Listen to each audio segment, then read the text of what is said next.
Hi guys, and welcome to video 2 looking at Orin. So in this video, so far what we've done is we've set up our map to be ready for walkability analysis tools. What we're going to do now is look at how we can create a catchment for Orin, so a pedestrian catchment type of style thing. And this catchment will then allow us to conduct walkability analysis within our selected area, which is Armidale, Victoria. So to create catchments, as we did in the other video, we've imported the street network data, PSMA street network data, and railway station data into our Orin map. What we need to do now is we're going to go into the tools panel here on the right-hand side of our Orin interface. So we're going to click on tools.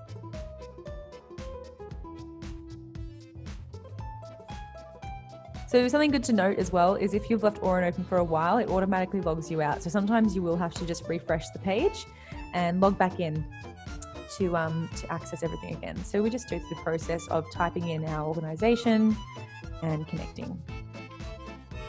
So this is a security thing that Orin does. This is to ensure that people are not taking advantages of the licenses and whatnot.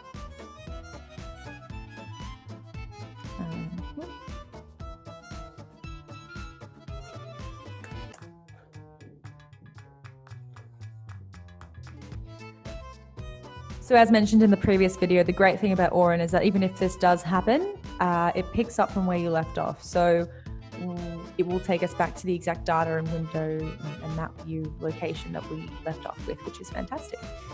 So it does make it easy to continue your workflow. So now we're back in here. We're going to click on the Tools button in the Analyze panel.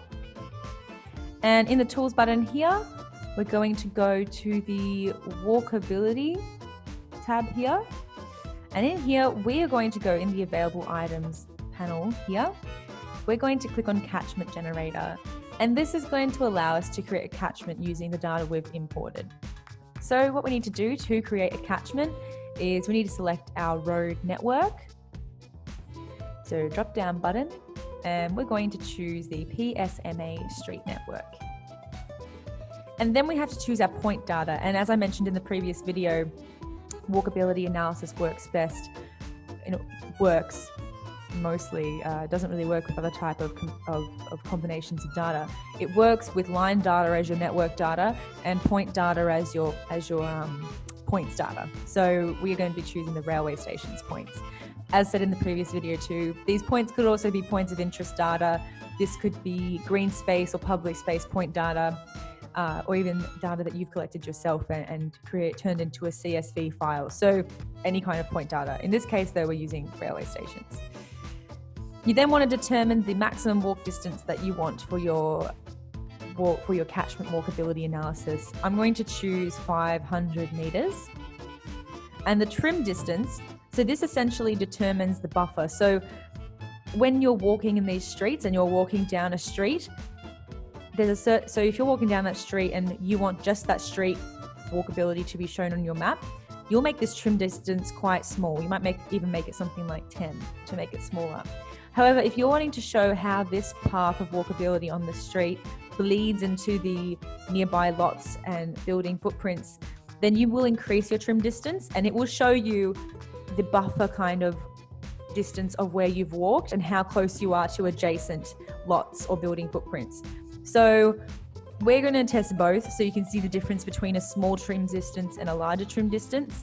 In this case, I'm going to make it quite small. I want my walkability analysis and visualizing of that data to be quite accurate, focusing specifically on the streets that have been walked on.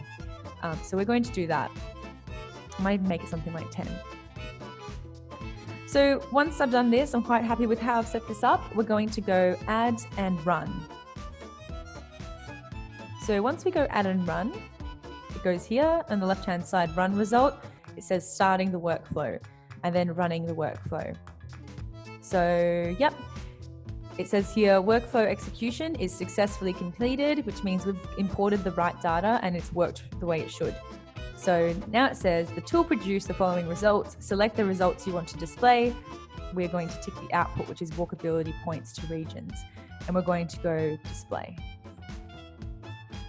Okay, So now this is our data here. This is what our data has shown us.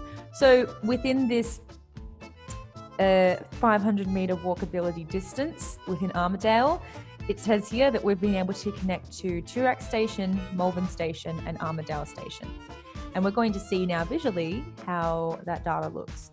You'll notice as well with this data, you can export specific file types to then put into different map visualization tools. We are going to look at this later on. So it's helpful at the moment to download a GeoJSON file. So it is quick to download that. And we're going to use this later on. So download that GeoJSON file of this catchment generator, and we're going to be using that later on for different types of map visualization processes. So we're going to close this now. This is all done, so we're going to close this as well. And you'll notice now we have a catchment generator here, catchment generator 1. But also in our data panel, we have output walkability. So that's what we've just created. And the next step now is to visualize that on our map. I did mention earlier that trim distance and how it varies. So to compare a small trim distance and a larger trim distance, we're going to do the same catchment generator catchment generator analysis, however, increase the trim distance. So you can just see visually how these two things differ.